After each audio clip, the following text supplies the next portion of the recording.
Chapter 18. And David numbered the people that were with him, and set captains of thousands and captains of hundreds over them. And David sent forth a third part of the people under the hand of Joab, and a third part under the hand of Abishai the son of Zeruiah, Joab's brother, and a third part under the hand of Ittai the Gittite. And the king said unto the people, I will surely go forth with you myself also. But the people answered, Thou shalt not go forth, for if we flee away, they will not care for us.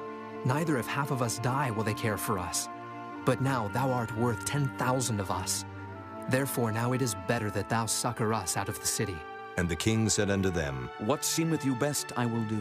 And the king stood by the gate side, and all the people came out by hundreds and by thousands. And the king commanded Joab and Abishai and Ittai, saying, Deal gently for my sake with the young man, even with Absalom.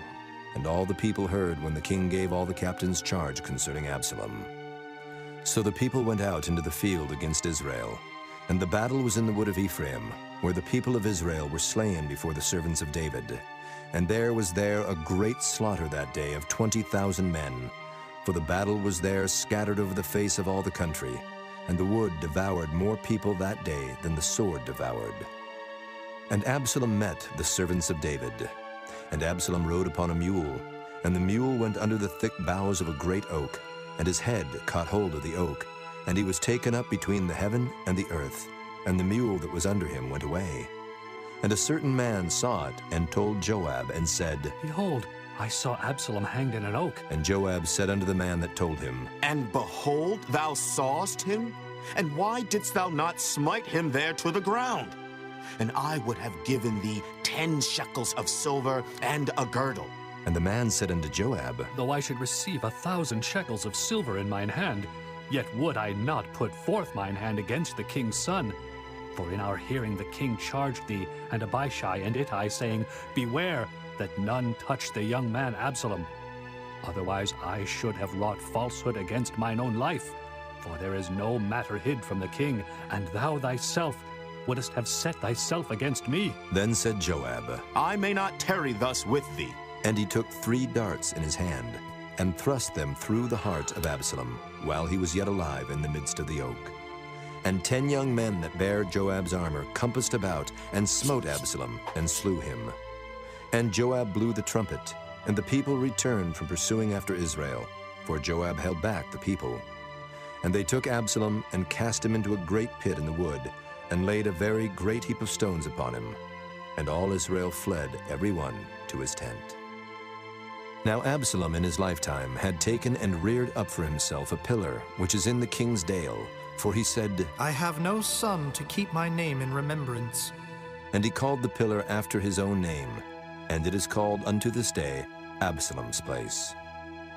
Then said Ahimaaz the son of Zadok, Let me now run and bear the king tidings, how that the Lord hath avenged him of his enemies. And Joab said unto him, Thou shalt not bear tidings this day, but thou shalt bear tidings another day. But this day thou shalt bear no tidings, because the king's son is dead.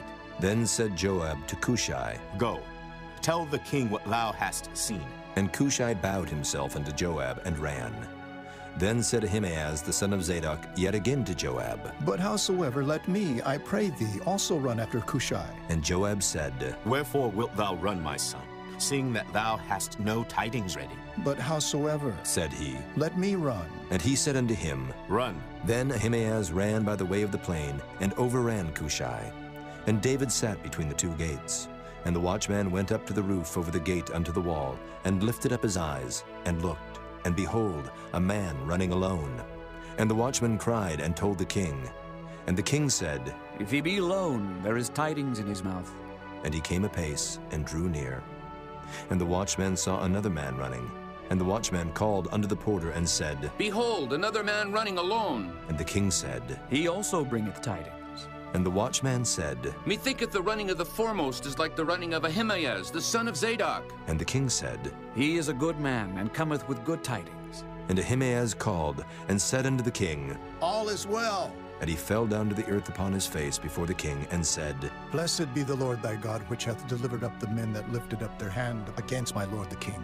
And the king said, Is the young man Absalom safe? And Ahimaaz answered, When Joab sent the king's servant, and me thy servant, I saw a great tumult, but I knew not what it was. And the king said unto him, Turn aside and stand here.